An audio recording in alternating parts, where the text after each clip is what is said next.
está muy cabrón y hablo en serio y veo que la gente afortunadamente nos respalda si así lo decidiéramos, como lo hemos hecho en diferentes coberturas, pero sí, yo voy a revisar cuáles son los requisitos para poder viajar a estos países, porque pues hay un compromiso con la verdad, no solamente hacia México, no solamente hacia Estados Unidos, por los paisanos, por los latinoamericanos que viven allá, sino al mundo, ¿no? O sea, no puede ser posible que en la Unión Europea estén bloqueando o estén planeando bloquear, no lo sé todavía, lo publicó el país, que estaban planeando bloquear la señal de Sputnik y de RT.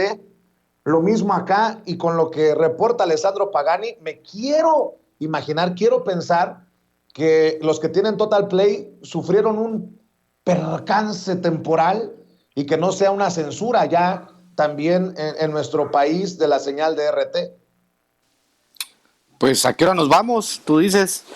Bueno, eh, voy a poner en perspectiva lo que planteabas bien tú y Meme, porque es importante. A mí me tocó estar monitoreando medios de Estados Unidos, sobre todo los medios más influyentes, en este caso, sobre todo YouTubers. Me tocó ver, por ejemplo, como un comediante que yo consideraba un líder de opinión en Estados Unidos, que es Jon Stewart, hablar del presidente de Ucrania, por ejemplo, como si fuese un verdadero héroe. Ese payaso es como si nosotros tuviésemos a Eugenio Derbez de presidente y le dijera a Estados Unidos que México va a empezar a desarrollar armas nucleares. Ya sabrás cómo nos iría si tuviéramos un presidente como Eugenio Derbez. Es básicamente el símil. De hecho, ayer a producción le mandé un video de propaganda de la campaña política del tipo del presidente actual de Ucrania, donde él agarra un montón de armas y mata en un foro a un montón de personas. Esa fue la campaña política de él.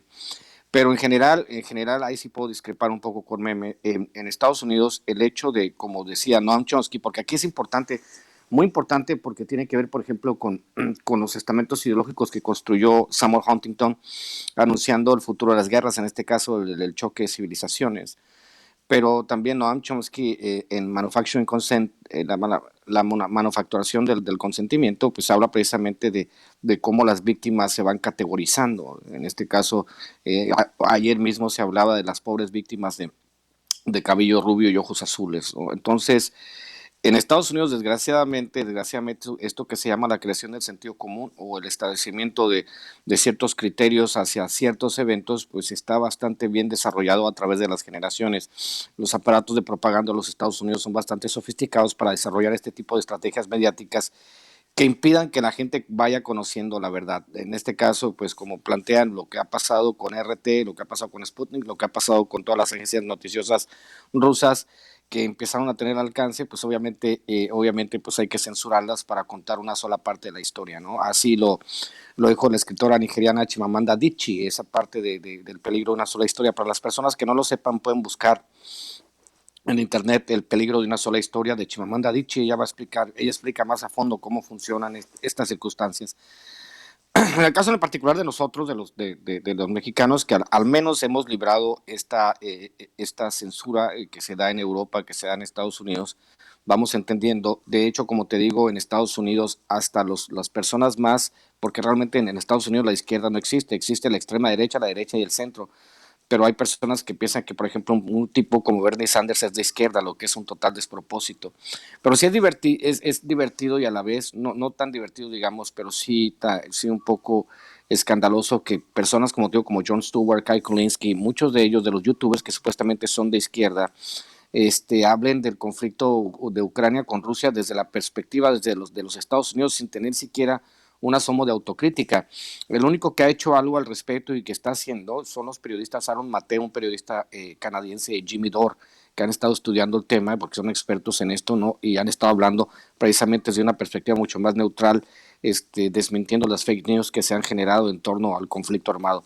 Entonces, en general, sí es extremadamente difícil que en Estados Unidos se pueda tener una opinión objetiva porque todo está construido. O sea, hay digamos, un sistema neurálgico donde las compañías armamentistas probablemente sean dueñas de muchos medios de televisión, de medios de comunicación, y estas compañías armamentistas pues estén simplemente buscando avanzar su agenda. Hay que recordar que Estados Unidos en los últimos 40, 50 años o después de la Segunda Guerra Mundial ha estado inmiscuido en cerca ha habido como 250 conflictos en el mundo y Estados Unidos ha estado inmiscuido en 200, o sea, no, solo en 50, 250 no ha estado inmiscuido Estados Unidos. Entonces hay que entender que esa parte es extremadamente difícil de aceptar. Nosotros como mexicanos de repente pues tenemos muchos cachorros del imperio, lo hemos visto a través de Twitter, hemos visto al imbécil de Calderón defendiendo Ucrania cuando él provocó una guerra a gran escala en México, ¿no? En la zona del Donbass, por ejemplo, han muerto 14,000 rusos. En México, gracias a Calderón, y casi en el mismo periodo de tiempo han muerto más de 200,000, para que se den una idea. Entonces, la crisis humanitaria mexicana es 10 veces mayor a la crisis que atraviesa Ucrania, por ejemplo, y los panistas se quieren lavar el trasero con esto, pero no sé, ya tienen el culo sucio estos cabrones. Pero te digo, sí, esta parte es importante obviamente va a ir Jorge Ramos a esa área y van a ir todos ellos. Estamos esperando que llegue Loret de Mola, ¿no? A cubrir como corresponsal de guerra, la guerra Ucrania. Pero pues Jorge Ramos es otro cachorro del imperio. Hay que recordar que Telemundo, Univisión y CNN son brazos ideológicos de la extrema derecha norteamericana, nomás que lo hacen en español. Entonces, ¿qué tan confiables pueden ser? Pues ahí está el ejemplo de Leoncito Krause cuando entrevista al colombiano y hace el ridículo. Básicamente, cuando empieza un conflicto armado, la primera víctima es la verdad, mi querido Vicente. Así es. Y bueno, hablando